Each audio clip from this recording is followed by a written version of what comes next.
What's up mga guys? So nakita na dito mga guys, bago patang mata diha. Naging bako dayon ta. Yan sa dili pa ta mabuhat sa itong mga buluhaton guys.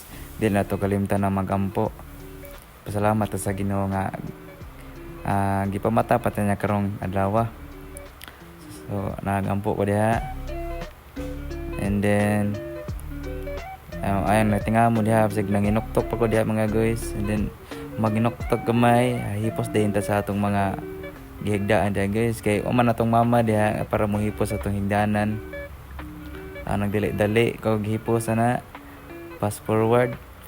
And then ako dayang nang gianda mga kong mga lamas sa kinabuhi diha, ng Bible, ng akong ballpen marker. Kasi dili pa ta magsugod sa atong buluhaton guys. Magampo sa punta aron tagaan tag kaalam sa Ginoo ba sa iyang pulong. So na diyan na guys, devotional. Ang devotional ko una guys. So usa ang devotional mga guys sa pamaagi nako aron way ni siya akong learning strategies mga guys. Kay ingon ang pulong sa Ginoo nga dili ta magsalig sa atong kaugalingon nga kaalam kun dili magsalig ta sa Ginoo. So nagtuon ko una diha, din ang akong gitunan diha Matthew 11:28 no. Ang ingon po sa Ginoo nga come to me all you have worried and heavy labored and I will give you rest. And so ingon po sa Ginoo mga guys nga kung kapuyon ka sa imong mga problema na ara ang Ginoo muhatag og kapahulayon gid nimo. So ako nagimarkiran diha nya ako din ang gisulat sa akong devotional book aron dili na ko na makalimtan. So usa ni siya sa akong learning strategies mga guys.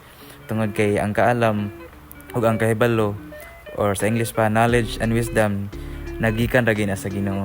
So usa ni sa akong pamagi sa akong pagtuon mga guys. So nakita niyo ako nagisuwat. Ako nagisuwat ang verse mga guys.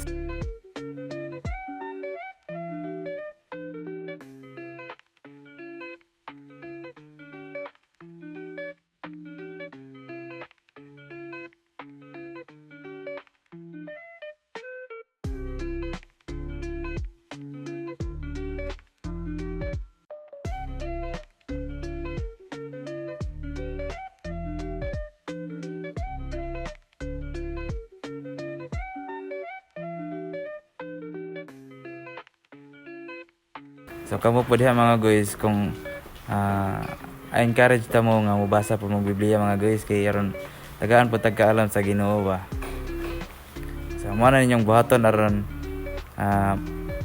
maka-answer mo sa inyong mga test. Usa na sa learning strategies mga guys sa pagbasa sa Biblia aron tagaan tagkaalam sa Ginoo. So mo na ninyong buhaton mga guys, usa na sa akong learning strategies.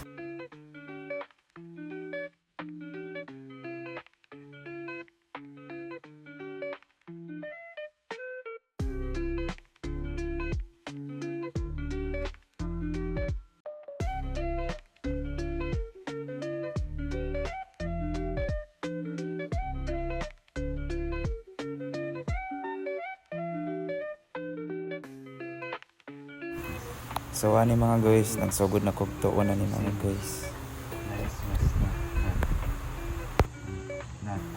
So usa sa akong learning strategies mga guys is kining kusgon ako pagbasa nga akong mga gitun-an.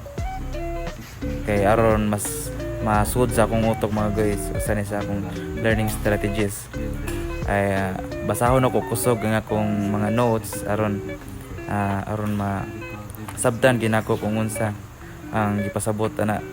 And then usahay magamit pug kog memorization or ngani akong sag-uhon ang mga points, akong sag-uhon ang mga angayan nga sag-uhon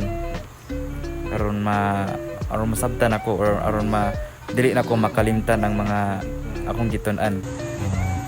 Kingdom builders radical mistakes, radical thinking test. Radical BBCs, Anabaptist. It requires So, mara niya akong learning strategies mga guys. Una din na ang pagbasa sa Biblia kay ito ko nga ang Dios mohatag yun mo og kanang kaalam kung kahibalo tungod kay ang knowledge and wisdom nagagikan na sa Ginoo. Ang tanan nga nani mo nagagikan ra na sa Ginoo. And then kaduha na kong learning strategies is ang kusgon ako pagbasa nga akong gitun-an or ang akong mga notes aron masabtan ako ni. And then ikatulo ang pag-memorize sa akong mga angayan nga i-memorize aron inigtes matik na dayon dili na ako makalimtan. So mara ni akong learning strategies mga guys. So, sa nakita nyo diha ako na siyang gibasa ug akong gisag-og gina siya ayo. So mara ni akong learning strategies. So ingon ang Proverbs 3:5 mga guys nga trust in the Lord with all your heart and not lean on your own understanding. So salamat sa pagtanaw mga guys.